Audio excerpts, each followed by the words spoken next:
E aí, gente, tirando Science aqui, essa aula aqui no nosso curso sobre História do Pensamento Econômico, a gente vai falar sobre uma... É como se fosse uma anotação que o próprio Turgot fez num paper sobre taxação indireta de juros. E, basicamente, acaba sendo um artigo, né? Então, meio que como se fosse um paper review. Paper review é basicamente você fazer um resumo ou até uma crítica a um artigo, né? Um dos maiores papers que o Chomsky escreveu foi um paper review, por exemplo, contra uma teoria de um livro do Skinner, por exemplo. Então é mais ou menos nessa linha. Então, na página 132, aí vai ser dito aqui, por exemplo, sobre relações de produção, né? A partir do fato de que 2.000 libras de adiantamentos anuais aplicados a uma fazenda, então se pega empréstimo, tornarão 5.000 francos em produtos, não se pode incluir que outras 2.000 libras empregadas em outro lote também renderão 5.000 francos. Então, tu tem 3 fazendas numa região, cada uma vai dar um nível de lucro específico, dada conhecimento do agricultor, dado questões climáticas, dado questões do próprio solo, né? Os solos não são iguais do ponto de vista de qualidade, né? Principalmente naquela época, porque naquela época você não poderia, por exemplo, verificar o solo com equipamentos que você consegue ver a qualidade do solo, consegue ver o quanto tem de magnésio, cálcio, potássio. Hoje em dia você vê isso, e para cada tipo de diferente de alimento, tu tem que pôr os níveis de produtos químicos, né? Para equilibrar quais que são melhores para cada devida comida, né? Devida verdura, devida plantação. Naquela época, basicamente, tu pegava qualquer terra e que você conseguia, e tu tinha que fazer o que você podia naquela terra. Então você não tinha. E mesmo hoje em dia, uma terra que não é frutífera o suficiente pra você, você vai ter que ter um custo pra deixar ela produtiva, né? E leva tempo. Não é simplesmente colocar o negócio lá e acabou, né? Tem uma questão geológica que demora, né? As despesas da agricultura consistem em preparar o solo primeiro, né? Hoje em dia até você comprar fertilizante, amônia, agrotóxico, de forma a torná-lo mais produtivo. O resultado desses preparativos que determina o produto. E você precisa de máquinas, né? Máquinas hoje em dia extremamente grandes, caras. Então, no curso de economia do canal, eu já mostrei que algumas máquinas tinham que custar 15 mil, 20 mil, seja aquelas para colheita, seja aquelas para arar a terra, enfim, a de plantar. Não é de forma alguma proporcional ao gasto. Então, às vezes, tu pode gastar mais e não produzir tanto quanto você deveria. Ou não vender tanto quanto você deveria. Então, você gastar mais, você investir mais, não significa que você vai ganhar mais. Por isso que o economic multiplier do keynesiano é inútil, né? Essa ideia é que se o governo pegar empréstimos e investir, ele sempre vai aumentar no fim o seu PIB futuro. Não necessariamente, né? Então, o que significa prosperidade nesse contexto, né? É conhecimento e um toque de sorte, né? Então, o agricultor, ele precisa ter o conhecimento, o torna a mesma quantidade de despesa mais ou menos produtiva, dependendo de até que ponto seu método de aplicação é apropriado. Então, alguém com conhecimento técnico e prático de gado e de agricultura, com consultoria, com todo tipo de equipamento, mas também conhecimento prático, né? Viveu a vida inteira na roça, né? Com manja do tema de forma extremamente alta, né? Depois a pessoa faz uma faculdade de agronomia, aprende sobre relações de química, porque é importante. Essa pessoa vai entender tanto a natureza do solo quanto as questões sazonais, né? Hoje em dia tu pode plantar diversos tipos de plantio em diferentes épocas do ano.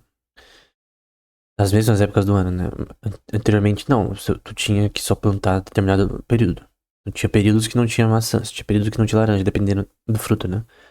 Hoje em dia tu tem técnicas que permitem que você plante e colha todo tipo de estação, entre aspas, né? Obviamente que no inverno russo tu não consegue fazer as coisas da mesma forma, né? Mas enfim. A produção implica avanços, né? Mas avanços iguais em solo de fertilidade diferente. Produziriam produtos totais muito diferentes. Então, óbvio, né? Cada solo vai ter um nível de produção diferente. E o conhecimento do agricultor também. Às vezes o solo é igual, mas mais ou menos igual. Mas o conhecimento do agricultor não é. ou de repente o cara tem conhecimento, mas não consegue aplicar.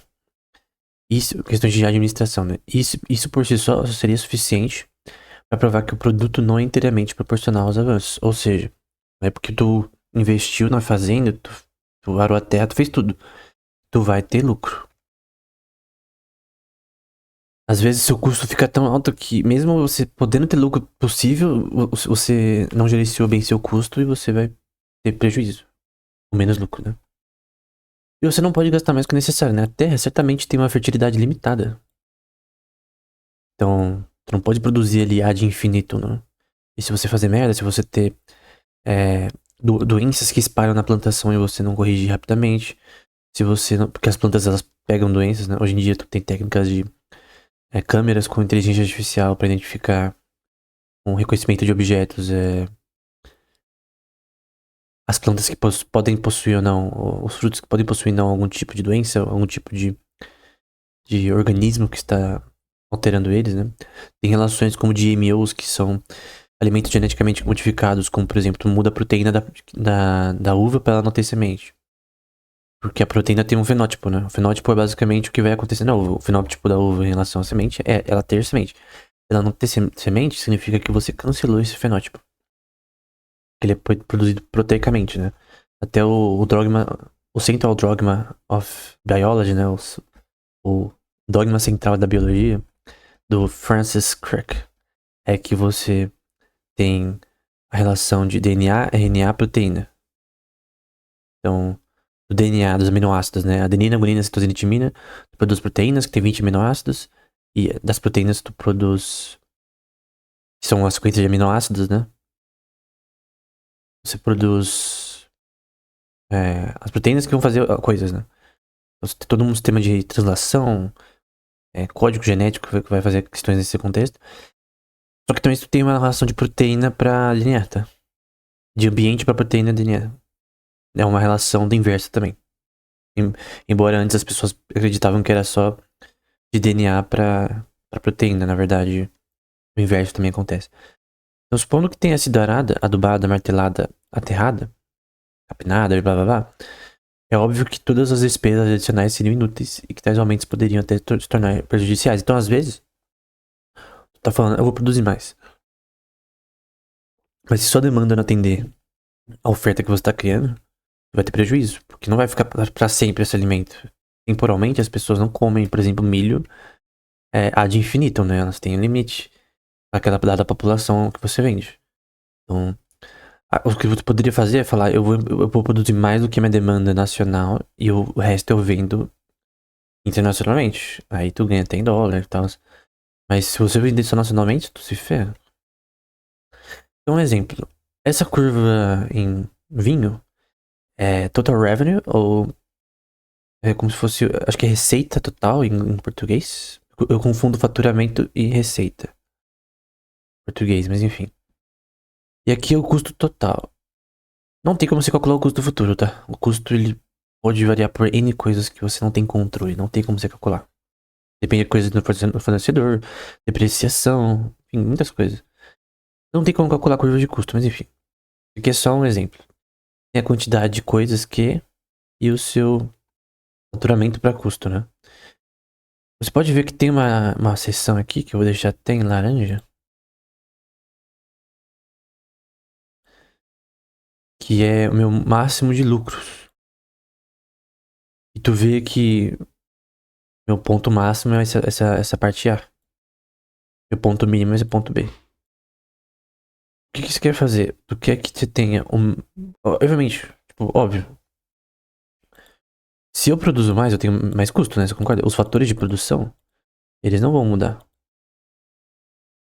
Então, se eu, por exemplo, produzir 10 ou 9 no caso, tu vai ver que eu tenho um custo maior. Se eu produzir 2, eu tenho um custo menor. Só que, se eu produzir pouco, eu não vou ter o lucro suficiente, porque eu preciso, em todo meu estágio de produção, eu preciso pagar funcionários, eu preciso pagar fornecedor, então... você não quer fazer o mínimo de lucro possível, você quer fazer o máximo possível. Só que, se eu passar de um ponto em que o meu custo, ele torna alto ao ponto de que meu lucro diminui, eu tenho um problema. Eu não posso deixar o meu custo atrapalhar meu lucro. Então, se atrapalhar, eu tenho que produzir menos. Então tem um ponto onde o lucro, ele é, entre aspas, máximo, né? É impossível você ter um lucro máximo. Em todos os casos, porque é impossível tu prever oferta e demanda, né? Mas no geral, a ideia de lucro máximo é que você tem uma relação, uma lower bound e uma upper bound entre esses dois, em que você pode ter um lucro maior dependendo da quantidade que você produz. Então, seria melhor você produzir 4 do que 10, por exemplo, de fatores de produção. Então, outro exemplo da visão neoclássica, por exemplo, você tem o custo marginal e você tem o faturamento marginal, que é esse verde. Normalmente, até o livro do Rothbard, O Homem, Economia e Estado, eu já li isso aqui muitas vezes, né? Essa frase, que faturamento marginal tem que ser igual a custo marginal. Se você fez isso, sua empresa está sendo bem sucedida. Então, no geral, você tem que se aproximar disso. O seu custo marginal é o custo contínuo associado à derivada da produção ao longo do tempo. E faturamento também. E tu tem essa relação contínua entre os dois em que você tem uma coalizão. Aqui você tem os lucros possíveis, tem a demanda. Obviamente, se você tem menos demanda para o produto, tu vai vender menos. Se ele for elástico, o preço afeta a demanda, aí você vai ter que abaixar o preço. Então, se você tem uma empresa de videogames e as pessoas não estão comprando, que com certeza tá muito caro, tá 200 conto o jogo, tu abaixa um pouco o preço, elas compram mais.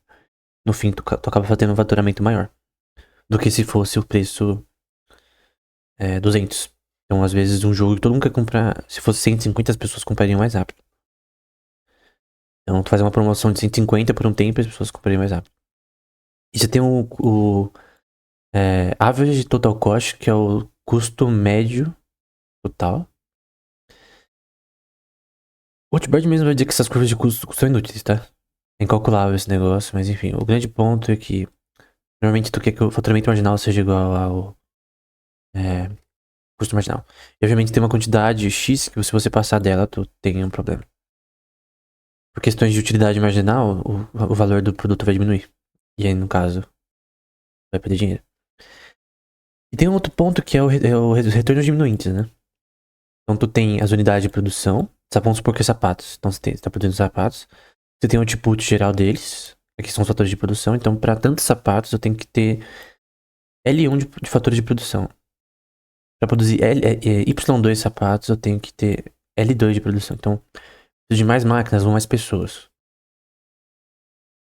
Tem um problema, quando eu chego no ponto de L3, eu tô tendo retornos diminuintes. O que seria isso? Tem o nível de produção. Então você tem uma empresa de sapatos, de café. Rothbard usou o exemplo do café. Vai ter um ponto que se você produzir mais do que a sua demanda necessita, ou do que o seu custo permite, você vai ter perda de lucro. Então, às vezes, você pode aumentar os fatores de produção, mas para aumentar você vai ter que ter um custo maior. E esse custo não é fixo necessariamente, tem custos fixos. Mas normalmente a maioria dos custos são variáveis, cara. Então, custo de fornecedor, custo de matéria-prima, inflação, várias coisas atingem a sua empresa diretamente. E você não tem como calcular essas coisas. Então tu tem que perceber que vai ter um nível que se eu produzir mais, eu vou ter perda de lucro. Você não produz que nem um idiota. Quanto mais eu produzir, mais eu vendo. Não. É produzir de acordo com a demanda. Você tem um ponto de equilíbrio entre o output marginal e o total, mas o ponto aqui é incalculável. Tu fazer essa relação total. Mas a questão é, tu tem que produzir suficiente para não ter lucro e não ter perda. Se você produzir de menos, tu não vai ter faturamento, né? O faturamento vai ser horrível. Eu tenho uma empresa com capacidade de 1 milhão de sapatos por ano, então por que eu vou produzir 200, né? Eu vou ter um faturamento menor, né? Porque eu tenho demanda, mas eu não tenho o produto, né? Só que tem um custo pra gerar esse produto. E toda empresa tem que diminuir o custo, tá? A optimização de custo é a coisa mais importante da administração, né? É o que um bom gerente faz, segundo o Warren Buffett, por exemplo. Ele diz essa questão. Gerentes que minimizam o custo. Há, portanto, um ponto máximo de produção que é impossível ultrapassar. E quando esse ponto for atingido, os adiantamentos só não deixarão de produzir 250%, como também não produziu nada, né? Então tu vai colocar dinheiro em algo que não vai dar retorno. Então, tu tem que ter um nível de produção adequado para o seu lucro.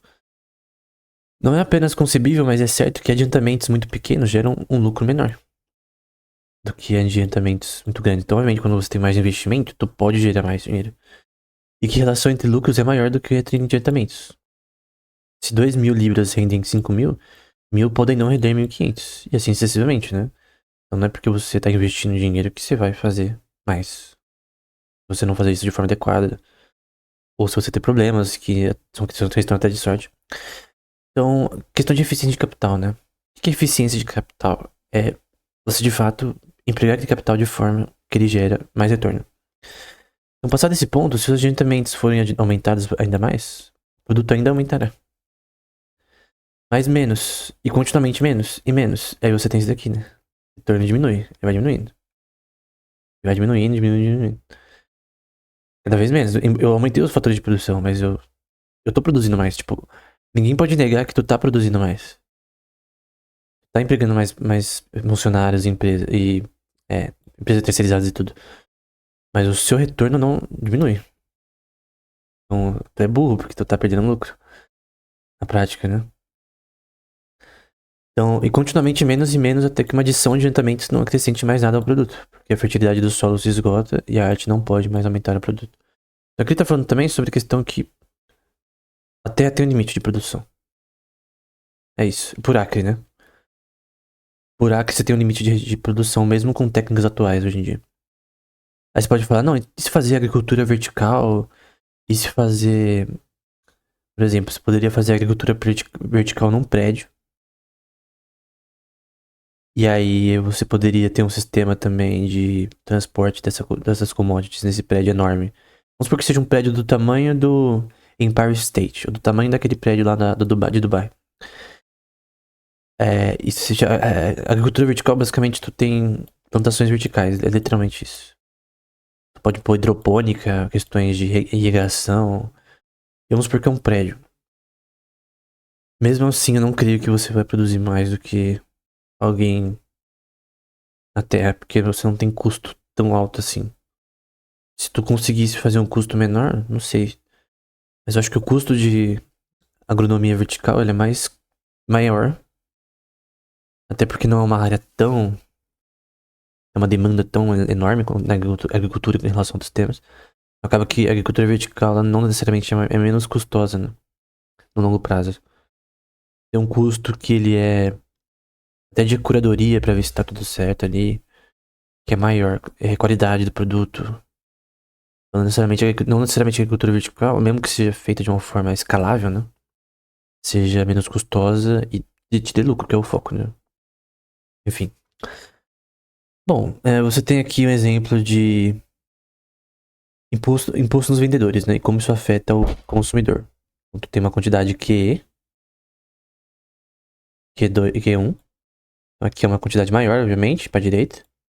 Tem uma demanda diminuinte, né? Conforme a quantidade aumenta, que é a utilidade marginal. E você tem o faturamento do imposto. E você vê que o faturamento do imposto ele acontece nessa região. Ao invés de nessa região aqui, que tem dead weight loss, que eu já mostrei isso daqui em outro vídeo. E que dead weight loss é quando o produto não é vendido. Por que esse produto não é vendido? Porque é assim, vamos supor que a empresa tem muito imposto na sua área, né? Diferentes áreas no Brasil, por exemplo, tem imposto diferente. Então, a área têxtil tem uma porcentagem, vamos supor que seja 15%. Outra área tem 20%, outra área tem 15%, enfim, não importa. E o grande ponto é que se você produzir no nível Q, tu vai ter produto que não vai ser vendido. É dead weight loss, é peso morto. Esse seria o termo em português. Por que esse peso morto foi criado? Quando você tem imposto sobre o vendedor, tu basicamente está aumentando o preço. E no mercado elástico, isso vai fazer as pessoas não comprarem produtos elásticos. Produtos que o preço afeta a demanda. Você coloca muito imposto em jogo, vamos supor que tem um imposto de 50% em jogos. Basicamente as pessoas vão comprar menos jogos. No fim, você vai arrecadar menos porque as pessoas estão consumindo menos. As pessoas não vão pagar tanto por um jogo. Então, esse dead weight loss também é criado pelo imposto. E esse é o ponto desse gráfico, né? Isso vai fazer sentido depois aqui. Aqui os cálculos do autor parecem basear-se numa falácia. Ele tá falando do autor. Turgot tá falando do autor que ele tá analisando nesse artigo, né? Uma vez que ele assume que a produção está sempre numa proporção de 5:2 em relação aos avanços anuais. E calcula as diminuições do produto total dessa taxa, né? Então ele tá fazendo um cálculo sem sentido em relação à produção, né? Fazendo uma proporção inválida, né? A proporção é diferente para diferentes terras. Então o rentista é um mercador do dinheiro. Aqui tá falando agora sobre empréstimo, né? Os juros são o preço do dinheiro, do capital, né? Essa é uma definição muito boa, tá? Vou te falar, nossa, mas definição simples. Não, isso aqui não é uma definição muito boa de juros. Nem todo mundo dá uma definição tão boa. Os juros são o preço do capital, né? Então, quanto mais juros, quer dizer que o preço do capital aumentou. Então, a taxa de juros tá alta, o preço do capital tá alto. Pra você pegar um empréstimo é mais difícil. Mas tem relação de demanda e oferta aqui, né? Liquidez e tal. Como o capital não rende nada por si só, mas apenas em virtude de acordo das partes contratantes, porque, por exemplo, tu pega R$100. Ele parado no seu bolso não faz nada, mas se você prestar pra alguém com juros, ele tá te rendendo algo sem você fazer nada. Dá o dinheiro pra pessoa, você não faz nada e recebe, né? É fixo, né? A renda, né? O imposto sobre os juros é exatamente como qualquer outro imposto sobre mercadorias. Tu vai ter isso daqui. Só que o deadweight loss vai ser não tem empréstimo. As pessoas não vão emprestar. E muitas pessoas não vão pegar empréstimo, porque tá muito alto os juros, né? É portanto o comprador que, em última análise, nesse caso, é o proprietário do imóvel. Quem paga o imposto sobre os juros, né? Então, isso não afeta somente o credor, isso afeta o próprio cara que tá pegando emprestado. Então o cara vai fazer uma hipoteca de uma casa, ele vai ter que pegar crédito para comprar um carro e no fim ele vai estar pagando imposto nos juros que ele está pagando do carro. Você paga os juros não pro vendedor do carro, você paga pro banco, né? O cara recebe o dinheiro. O cara que vende o carro, ele não fica esperando pagar. É o banco que espera. Enfim. Mas é preciso notar que o efeito da lei sobre os juros é sempre mantê-los a uma taxa mais alta que na ausência de uma lei. Se você criar uma lei para controlar a taxa de juros e colocar imposto sobre juros, também tu tá gerando um custo no capital que afeta a economia de forma grave, né? Por que tu quer pegar esse imposto, cara? Tem tanto impostos que já arrecadam. É mais fácil você demitir pessoas da administração do Estado e ter eficiência de administração. Isso que as pessoas não entendem, né? O Estado tem que ter uma eficiência de administração. Ele tem que buscar gastar menos e não gastar mais. Então, essa lei, assim como todas as outras fixações legais de mercadorias, sempre aumenta o preço e interrompe o comércio. Então, duas coisas. Aumenta o preço para o consumidor, isso inclui o próprio, né? Então, o cara quer pegar um empréstimo para comprar uma casa, para fazer qualquer coisa, só que tá muito alto. Mas a culpa não é do mercado. A culpa... Às vezes pode ser o mercado, que a oferta e demanda tá diferente, mas aí é diferente. Nesse caso, é uma questão feita por interpolações econômicas, né? Intervencionismo. Interrompe o comércio, tu vai ter menos empréstimos, tu vai ter menos empresas que podem vir até a existir por imposto que vai afetar a demanda por empréstimos. Então você tem aqui o faturamento do imposto, e você tem o peso morto, e a demanda e a oferta. A gente pode falar aqui de capital, né? Vamos supor que aqui é oferta e demanda, supply e demand de capital, né? E o deadweight loss é essa parte em vermelho. Então, esse deadweight loss, ele é o peso morto de capital que não vai ser emprestado por conta do imposto.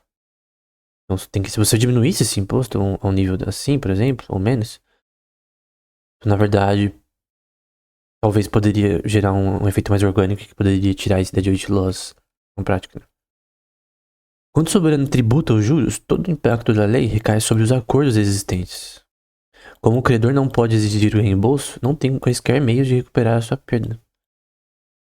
Então, às vezes, e também, como esse tributo está acontecendo sobre os juros, tu basicamente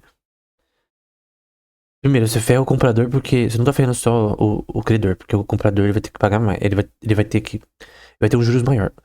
Tipo, o credor. Vamos supor, eu sou um credor. Tem 0,5% de juros no meu. Perdão, de imposto no meu juros. O que eu vou fazer? Eu ia vender os juros por 2%, agora vai ser 2,5%. Era 4%, agora vai ser 4,5%. Eu vou aumentar proporcionalmente ao que o imposto fez. Então, se você quer cobrar imposto, beleza, você quer sua parte, ok, mas eu vou aumentar proporcionalmente ao que você criou. Então, meu imposto era 2%, agora vai ser 2,5%. Quem se ferrou no fim? É o consumidor, né? O cara, o mutuário, o cara que tá pegando empréstimo. Porque no fim ele vai pagar mais. Ele tá pagando o imposto também.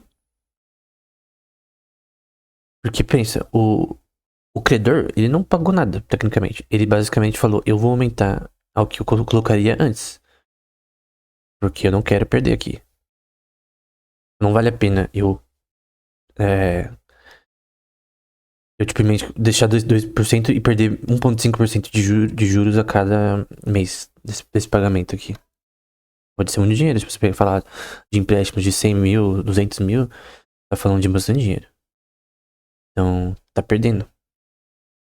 E com a inflação, outras questões que podem alterar a depreciação desse dinheiro, tu tá perdendo ainda mais. Então, cara, não tem sentido existir esse tipo de imposto. Então, quando os novos contratos feitos após a aprovação do edito, se os credores se submeterem à lei do imposto, isso prova que a taxa de juros legal estava acima da taxa natural. Se a taxa legal fosse muito baixa, os credores burlariam a lei por meio de acordos privados, ou deixariam de prestar. Então, se eles falarem, ok, tá suave, é porque a taxa já estaria alta, a natural, né? A natural pela oferta e demanda. Então aí eles não precisariam fazer esse aumento que eu disse. Mas caso você tenha uma taxa que o credor pode sair perdendo, né? Ele basicamente vai aumentar a taxa de juros. E no fim, o consumidor que vai ser ferrado. Então esse é o ponto. Não tem essa questão não, mas é só pra pagar a dívida do Estado, né? A dívida pública. Cara, não. O T-Bird fala isso no Make Economic Sense, né? É um mito que você paga a dívida pública pegando mais imposto. Pelo contrário, tu tem que ter minimização de custo no Estado, né? Tem uma minimização contínua. E demitindo pessoas de trabalhos públicos da forma mais simples. Parar de fazer dissipação de capital é só pra operar as coisas principais. E aí você tem uma administração mais consistente, né? Aí o Turgot, nessa anotação, ele faz um negócio esquisito, né? Não sei se é uma anotação mais antiga. Ele diz: acredito, no entanto, que as casas devem ser tributadas não pelo valor do edifício, mas pelo valor do terreno que ocupam e que só é usado para construção porque desta forma rende mais do que qualquer outra forma. Eu, pessoalmente, do ponto de vista de direito natural, tá? Eu não concordo com o imposto sobre território. Porque eu creio que é uma apropriação indébita de uma propriedade privada da população. Eu creio que a única forma que imposto sobre terra é válido, por exemplo, é numa passagem bíblica de Êxodo com relação ao próprio faraó, né? Basicamente, o povo passou por fome, o faraó era o único que tinha reserva de commodities, por causa de José, né? A questão que Deus deu um sonho ao faraó, Deus fez José interpretar o sonho e no fim José ficou como segundo no reino, né? Do Egito. E por 7 anos eles guardaram mantimento, eles fizeram poupança de commodities que eram produzidas. E commodities no caso, né? Por 7 anos. E eles armazenaram nos galpões lá da época, no Egito, antigo. E posteriormente, você vai ter 7 anos de fome. E nesses anos vai ter falta de commodity, vai ter escassez de commodity no mundo, né? Naquele mundo ali pequeno mundo do Crescente Fértil ali, que era onde a sociedade estava se desenvolvendo. Perto do Golfo Pérsia ali, perto um pouco do Mar Mediterrâneo ali, perto do Sinai, e Egito ali também. E basicamente o que você vai ter, na prática, é que todo mundo vai querer ir pro Egito pra comprar coisa. Isso vai enriquecer o Egito, você vai ter um inflow de capital vindo pro Egito. Só que não somente isso, no próprio Egito em si, a população começou teve que depender do faraó, porque o faraó que produziu tudo aquilo, né? E ele que tinha a posse das commodities, porque ele produziu de fato. E parece que não era cobrado imposto ainda territorial, né, no Egito, né? Tem o Baixo, o Médio e o Alto Egito, né? E, embora no mapa é inverso, né, a ordem. E basicamente aconteceu que teve uma hora que a população não tinha mais dinheiro pra pagar nada. Aí eles falaram, a gente vende as nossas terras pra você, tu pode cobrar o quinto, que é o 15% de imposto. Mas nesse caso, eles venderam a terra pra faraó. Não foi uma apropriação indébita, né? Eles simplesmente venderam a terra. A terra não era taxada antes, mas ela foi taxada. E não tinha uma unificação, talvez, do Egito, num certo ponto de vista. Tem, sim, algumas questões de dinastia que teve a primeira unificação, mas essa bíblica é uma das unificações do Egito, em que você tem as terras sendo de faraó, por conta de que ele. As pessoas venderam por necessidade, e foi justo, né, a terra, né? Nesse caso, eu creio que é justo o imposto, porque elas venderam a terra pro faraó. Por livre e espontânea vontade e por necessidade. E porque ele tinha, de fato, o mantimento que eles precisavam. Então, nesse caso, eu creio que não era errado. Agora, tirando esse contexto específico onde o imposto territorial é justo, os outros ele não é. A não ser que haja, de fato, uma venda justa nesse contexto para o pra um governante, né? Que não é o caso hoje em dia. Então, se o imposto sobre uma mercadoria for de 15% e o risco de contrabando foi de 10%, a pessoa vai fazer contrabando, né? Obviamente, porque quando suprimentos quase contrabandeados, o imposto renderia muito menos para o governo, né? Então, isso também gera contrabando, imposto sobre mercadoria, né? A taxa de juro de dinheiro é, portanto, o primeiro padrão estabelecido, o parâmetro com base no qual se estabelece o valor de troca de propriedade fundiária. Então, tu vai pegar empréstimo para fazer pra qualquer tipo de compra de propriedade, né? Tá falando de juros, né? Você aumentar a taxa de juros no questão de imposto, tu vai aumentar o preço para você comprar casas, né? Pra você tanto comprar ou pra qualquer tipo de relação de real estate. Então, você tem um aumento no próprio mercado de imobiliário, né? Então, tu não afeta só o dinheiro, né? Tu não tá afetando só o credor, porque a pessoa pensa, o governante, que só tá afetando o credor esse negócio. Não, a gente só tá taxando os credores ricos. Não, tu tá ferrando o pobre, tá ferrando o mercado imobiliário, que é, por sinal, o mais importante, talvez, que existe. É um dos que mais gera a criação de capital. Tu basicamente tá ferrando tudo. E também naquela época você tinha os aluguéis de fazendas que também tava ferrando nessa prática. Então, pegar capital de giro, tu vai ter imposto, tá ligado? Se todo produto líquido tivesse sido gasto anualmente sem qualquer acumulação, o estoque de adiantamentos, de não direi uma grande cultura, la grande culture, aquele lá em francês, né? Mas do cultivo mais pobre jamais poderia ter sido formado. E esses adiantamentos jamais poderiam crescer. Então, ele vai falar, isso aqui faz sentido. Ele vai tentar provar que tu poupar, fazer poupança não necessariamente tira dinheiro da circulação de capital. Como assim? Tu poupar, vamos supor que você tem 1 milhão na sua conta. Tu não está gastando, tu está poupando. Obviamente hoje no sistema bancário atual, esse dinheiro ele está sendo usado na prática como colateral para empréstimos. Né? Só que na época de Turgot não era assim. Que hoje em dia você tem banco de depósitos misturado com investimentos, isso é um erro. Teve até uma lei nos Estados Unidos de 1933 que proibia isso, né? Que separou investimentos de depósitos, o setor, né, bancário. Infelizmente nos anos 90, acho que 94 voltou isso daí. Só que, qual que é o grande problema aqui? É que naquela época era diferente, ainda bem, né? Porque naquela época você não tinha essa relação de que sua poupança podia ser gasta pelo banqueiro, né? Da forma que é hoje. Então, de certa forma, o dinheiro que você tem no Nubank está em circulação. ele está sendo usado como colateral agora. Então ele está em circulação, usado pelo banco. No mundo todo, por sinal.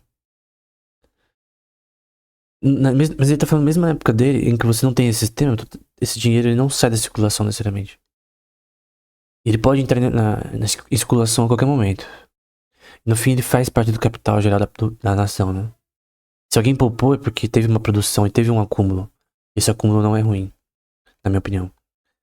Então digo que se a quantidade de dinheiro retirada da circulação imediata, pela poupança, né, for menor, então você põe na poupança, vamos supor que você está tirando da circulação ao poupar, ao não gastar, né?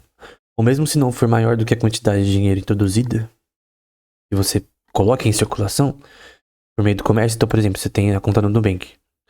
Então a teoria do cara que escreveu o artigo, que o Turco tá tentando falar, é que quando você poupa, quando o seu dinheiro tá parado, ele não está em circulação. Tecnicamente, ele está nesse sistema econômico na prática, e ele pode sair do banco a qualquer momento. Então as mercadorias manteriam seu valor de troca. Mesmo que todo esse sistema que aquele cara tá falando fosse o caso, né? Então o ponto é que se poupar, você não tá fazendo nada ruim pra economia. Tipo, você não tá fazendo mal pra circulação de dinheiro. Porque você tem um outflow do banco de capital pra compra de várias coisas. Então, por exemplo, tem o Nubank que você tira dinheiro pra comprar um PlayStation 4. Você pode falar, então, só quando eu comprei o PlayStation 4 nacionalmente que esse dinheiro entrou em circulação. Mas na verdade não, esse dinheiro ele está na quantidade de capital em poupança do país. Isso é uma forma de valor que existe. Até porque dinheiro é uma quantidade de valor, uma mensuramento de capital. E você tem que ver, por exemplo, uma casa, por exemplo. Ela é capital, é um ativo. E esse ativo, ele não perde seu valor em certas questões. Ele pode depreciar ou não, ou pode aumentar seu valor, mas ele não perde seu valor enquanto ele não está em venda, né? Então, ele não estar em venda não tira o fato de que aquilo é capital e que tem valor e que está dentro da economia do país. Então, por exemplo, uma casa familiar, ela não está fora da circulação de capital no país. Ela está dentro. Em que a qualquer momento ela pode ser vendida, enfim, alugada. Você não pode dizer que a poupança tira dinheiro da circulação. A circulação de dinheiro no país, né? Lembra que circulação é isso. Eu pego, por exemplo, tiro meu dinheiro do banco e vou comprar um hot dog. Aquele hot dog agora foi pra empresa que eu comprei o hot dog. E com pessoas comprando naquela empresa todo dia, ela tem um faturamento, que vai pagar empréstimos que ela tomou. Enfim, você tem uma circulação que vai rodar toda a economia, né, no fim, né? Por você comprar um hot dog, esse dinheiro já tá circulando em toda a economia. Então os cultivadores agora usarão tanto dinheiro para reprodução quanto do ano anterior e não haverá declínio na riqueza. Então a poupança é boa para os empresários até se prepararem para o futuro e para eles consumirem. Esse dinheiro vai estar em circulação. Então poupança é o que cria prosperidade na economia, na verdade. E não seria prejudicial nem reprodução nem receita. Então poupança é algo bom. Não tá tirando da circulação necessariamente, né? Então não só será prejudicial, mas de fato os aumentará. Em última análise, seu efeito será sempre aumentar o estoque de capitais e adiamentos totais e diminuir a taxa de juros. Então ele tá dizendo, poupança, ela na verdade, gera uma liquidez maior no mercado. Então tem mais dinheiro no mercado e aí você tem uma relação de empréstimos que permite mais liquidez. Tu vai ter uma taxa de juros maior. Não que é a preferência por liquidez que gera a taxa de juros. É oferta e demanda por capital. Mas se você tem uma oferta de capital grande e pessoas que estão temporalmente, né? Preferência temporal. Você tem uma demanda por capital real e uma oferta de capital real. Essas duas relações, oferta e demanda de capital, vão gerar taxa de juros baixa. Se houver de fato um sistema em que as pessoas estão conseguindo pagar e conceder empréstimos sem ter uma distorção aí. Quando você está numa recessão econômica, tu não consegue dar empréstimos e talvez nem com inflação e tal, e nem a pessoa vai pegar empréstimo. Ela vai falar, não, eu não vou pegar empréstimos agora porque ele tá muito alto. Mas não ficou alto porque um ser malvado aumentou. É por causa de relações de oferta e demanda. Num mercado justo, né? Não num banco central que faz o que ele quiser. Segue-se naturalmente dessa análise que o dinheiro que é poupado, acumulado, reservado para a formação de capitais, Então, poupança. Resumo, poupança não se perde na circulação e que a soma dos valores monetários que estão nessas transações comerciais com outros valores para liquidar seus preços não diminui nem aumenta. Ou seja, poupança não gera inflação. Quem diz isso é maluco, cara. Pelo contrário, a poupança é o que cria prosperidade. O Mises, posteriormente, o Hayek, a teoria de ciclos econômicos do von Mises Hayek, né?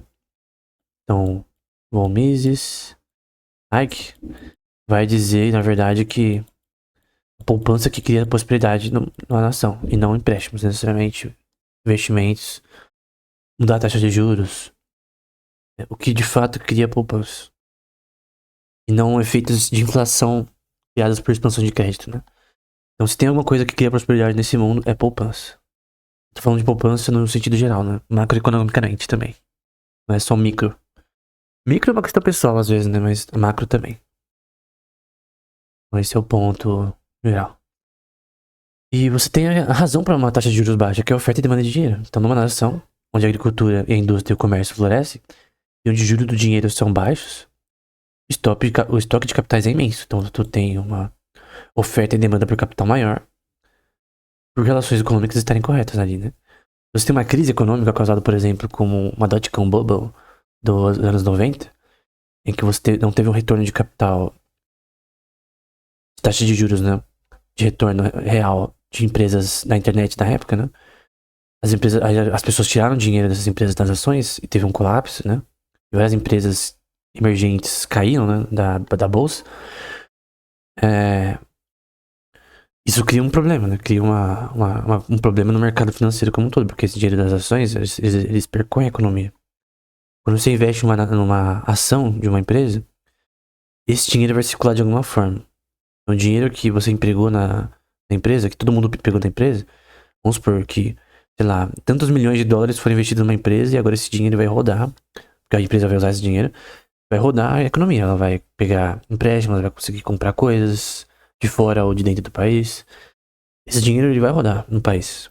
Então, você comprar uma ação, você não está só colocando dinheiro na empresa para você render para você. Tu tá colocando dinheiro na economia em si, no sentido que você tá colocando dinheiro para ser empregado para essa empresa e vai circular de forma diferente do que circularia por você. Então é diferente eu gastar 5 mil reais em ações e eu gastar 5 mil reais no PlayStation 4. A circulação é diferente, entende? Dependendo do setor. Então esse é um ponto que eu quero denotar, né? Então, o grande ponto é que é a oferta e demanda de capital que gera da preferência temporal das pessoas, que é uma coisa até psíquica, né? Inflação, no fim, é a expectativa presente versus a futura da economia. E ainda assim, é bem sabido que a quantidade de dinheiro colocada em tesouros é bastante insignificante. Então, os lucros excessivos são, sem dúvida, um mal. Agora, é o Turco que tá falando, tá? Eu até coloquei um parênteses aqui. Arrebatadas ao povo e porque, como nunca entram nos cofres do príncipe, obrigam a este a aumentar impostos. Eu não sei se isso daqui é ele falando o que o autor queria dizer, o que ele quer dizer, porque seria contraditório. Porque o texto que a gente viu antes, ele falou contra isso daí. Então, não sei exatamente. E se de fato é ele que tá falando isso aqui, ele tá errado, né?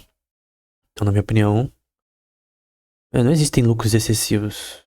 Ou você teve. Existem lucros injustos, né? Alguém pode fazer lucro de forma imoral. Alguém pode fazer o estelionato. Pode fazer. Um assalto, sei lá. Isso é injusto, isso é moral. Não, é um lucro maligno, né? Isso eu concordo, é excessivo, não. Não tem lucro excessivo. Não teve custo, né? Também. Não é assim, né? Enfim, essa foi uma parte de uma anotação sobre um artigo que o Turgot analisou de taxação indireta, que nos ensina um pouco sobre juros. No geral, juros é o preço do capital e ele é gerado pela preferência temporal das pessoas. Né? Então, não é preferência de liquidez, como alguns dizem no keynesianismo, é preferência temporal das pessoas. E a gente viu relações de produção, então tem diferentes empresas com eficiência de capital diferente, mas o que muda, no fim, tudo é o know-how. Então, o que é o know-how? É conhecimento da pessoa. Ela tem o conhecimento e como, né? Ela tem a prática também. Ela conhece o mercado de agricultura e sabe como aplicar isso. Ela sabe de administração, ele sabe como lidar com pessoas, porque tem funcionários. Sabe quem que deve contratar, sabe quem deve demitir no momento certo, sabe quem para quem deve pedir empréstimo, a que momento pedir empréstimo, se não deve pedir empréstimo, tem que pedir empréstimo para capital de giro, se não tem, se de fato como minimizar custo, como eu tipo, poderia fazer a mesma coisa com menos dinheiro, enfim, ou com menos por menos tempo, ou criar um método de produção diferente, ou usar máquinas diferentes, ou fazer pesquisa em áreas que vão aumentar a minha eficiência de produção. Tudo isso é o que um empreendedor deve fazer, né? Know-how. Cara, tu é streamer, cara. Tu vai ter, tem que ter um know-how sobre esse mercado. Então tu faz qualquer coisa que você gera dinheiro, capital, tu tem que ter know-how. Esse é o ponto.